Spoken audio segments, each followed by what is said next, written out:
Amen.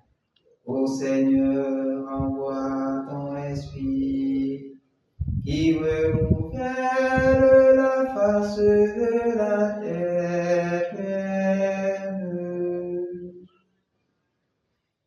Évangile de Jésus-Christ selon saint Luc, chapitre 1, verset 39 à 56.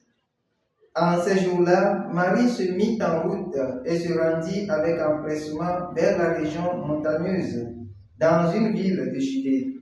Elle entra dans la maison de Zacharie et salua Élisabeth.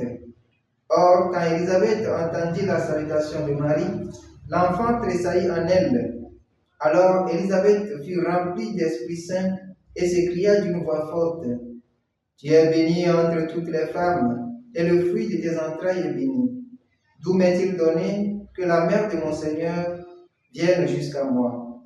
Car lorsque tes paroles de salutation sont parvenues à mes oreilles, l'enfant tressaillit d'allégresse en moi.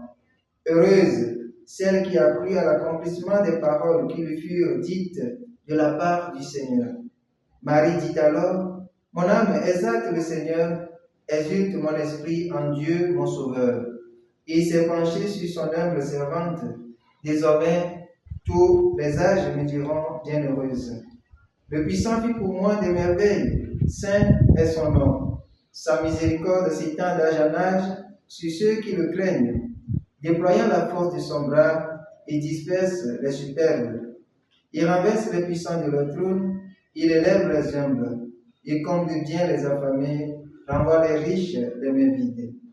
Il relève Israël son serviteur, il se souvient de son amour, de la promesse faite à nos pères en faveur d'Abraham et de sa descendance à jamais. Marie resta avec Élisabeth environ 3 mois, puis elle s'en retourna chez elle. Acclamons la parole de Dieu. Louange à toi, Seigneur Jésus. Chers frères et sœurs en Christ, aujourd'hui, 31 mai, nous célébrons à l'Église la visitation de la Vierge Marie.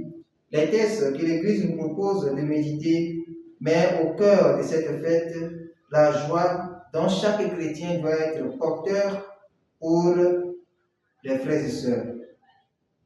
Bien-aimés dans le Seigneur, l'évangile que nous venons d'écouter précise la joie que porte Marie, laquelle joie la pousse avec empressement à sortir avec dévouement vers sa cousine Élisabeth. Cette joie n'est que la manifestation de la présence du Christ qu'elle porte désormais en elle. À la rencontre d'Élisabeth, cette joie devient une joie contagieuse par une simple salutation. Et le texte précise que l'enfant tressaillit en elle. À son tour, Élisabeth chante les merveilles de Dieu et Marie chante le Magnificat. Que pouvons-nous retenir pour notre vie de foi? Par le baptême, le chrétien reçoit le Christ et devient porteur du Christ, porteur des merveilles que donne sa présence. Une présence qui est source de joie, une présence qui se manifeste partout. Mais combien de chrétiens sont encore ont encore la pleine conscience de ce qu'ils sont? Il nous arrive parfois de penser qu'à certains endroits où le chrétien va, il ne lui est pas permis de manifester ce qu'il est et ce qu'il porte en lui. Parfois, la présence de certains à certains endroits, au lieu qu'elle soit source de joie contagieuse qui transforme, elle devient source de division et de tristesse. Cela arrive souvent quand le chrétien ignore un moment ce qu'il porte en lui ou ce qu'il est véritablement, à savoir chrétien. Chers frères et sœurs, il est grand au milieu de nous, en nous et partout où nous allons, celui que nous portons à la manière de Marie, à savoir le Christ. Demandons la grâce de la porte toujours ouverte aux autres et que notre présence soit transformatrice et source de joie, une joie qui suscite émerveillement de ceux qui nous entourent. Qu'il en soit ainsi, maintenant et pour les siècles des siècles. Amen. Le Seigneur soit avec vous.